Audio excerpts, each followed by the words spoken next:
भगवान जगन्नाथ का रथ, जिसे रथ यात्रा में प्रयोग किया जाता है, केवल एक साधारण वाहन नहीं है, बल्कि यह भारतीय संस्कृति, आस्था और पुरातन परंपराओं का प्रतीक है। यह रथ यात्रा हर वर्ष ओडिशा के पुरी नगर में आयोजित होती है।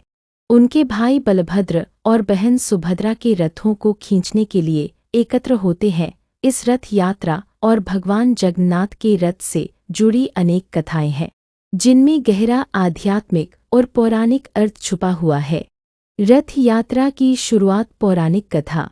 एक बार माता सुभद्रा अपने भाइयों श्रीकृष्ण और बलराम के साथ द्वारका से बाहर घूमने की इच्छा व्यक्त करती हैं। तीनों भाई बहन रथ पर सवार होकर घूमने निकलते हैं। इस घटना की स्मृति में पुरी में रथ यात्रा का आयोजन होता है। एक अन्य मान्यता के अनुसार श्रीकृष्ण द्वारका में रहते हुए बार बार वृंदावन और नंदगांव को याद करते थे। रथ यात्रा का आयोजन भगवान की उसी स्मृति और गोकुल वापसी का प्रतीक है, जिसमें उन्हें उनके भक्त वापस अपने गांव गुंडिचा मंदिर ले जाते हैं। रथ यात्रा की प्रक्रिया। पुरी की रथ यात्रा में 3 रथ होते हैं। भगवान जगन्नाथ का रथ नंदीघोष गरुड़ध्वज, ऊंचाई लगभग 45 फीट, पहियों की संख्या 16, ध्वज गरुड़, रथ का रंग लाल और पीला। भगवान बलभद्र का रथ तालध्वज, ऊंचाई लगभग 44 फीट, पहियों की संख्या 14, ध्वज तलवार, रथ का रंग लाल और नीला।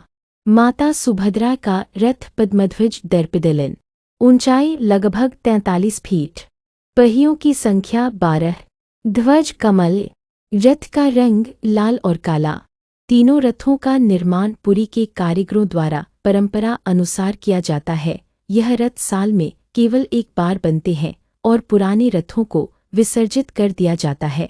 गुंडिचा यात्रा और पुनः आगमन।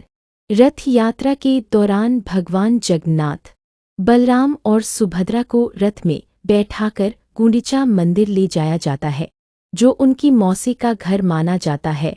यह मंदिर पुरी के मुख्य मंदिर से लगभग 3 किलोमीटर दूर स्थित है। यहाँ भगवान 7 दिन तक विश्राम करते हैं। इसे गुंडिचा यात्रा कहा जाता है। इसके बाद होती है बहुड़ा यात्रा।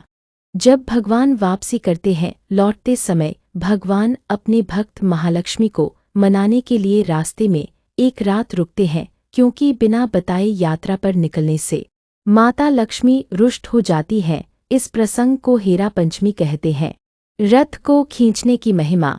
भक्तगण रथ की रस्सी को खींचने को अत्यंत पुण्यदायी मानते हैं। मान्यता है कि जो व्यक्ति भगवान जगन्नाथ के रथ की रस्सी खींचता है, उसे मोक्ष की प्राप्ति होती है। यह कार्य केवल बल से नहीं, अपितु भक्ति से संभव होता है। भगवान जगन्नाथ की रथ यात्रा यह संदेश देती है कि भगवान स्वयं भक्तों के पास आते हैं। जब भक्त भगवान तक नहीं पहुंच सकते, तो भगवान स्वयं रथ में बैठकर भक्तों के बीच आते हैं। यह प्रेम, समर्पण और भक्ति का उत्सव है। रथ यात्रा हर जाति, धर्म और वर्ग के लोगों को एक साथ जोड़ने का माध्यम भी है। उपसंहार। भगवान जगन्नाथ की रथ यात्रा केवल एक धार्मिक उत्सव नहीं है, यह भक्त और भगवान के मिलन का उत्सव है। रथ स्वयं जीवन का प्रतीक है और रस्सियां हमारे कर्म और भक्ति की डोर हैं। इस यात्रा के माध्यम से हमें यह सिखाया जाता है कि भगवान केवल मंदिरों में नहीं, हमारे मन और कर्मों में भी निवास करते हैं। बस हमें उन्हें खींचकर अपने हृदय तक लाना होता है।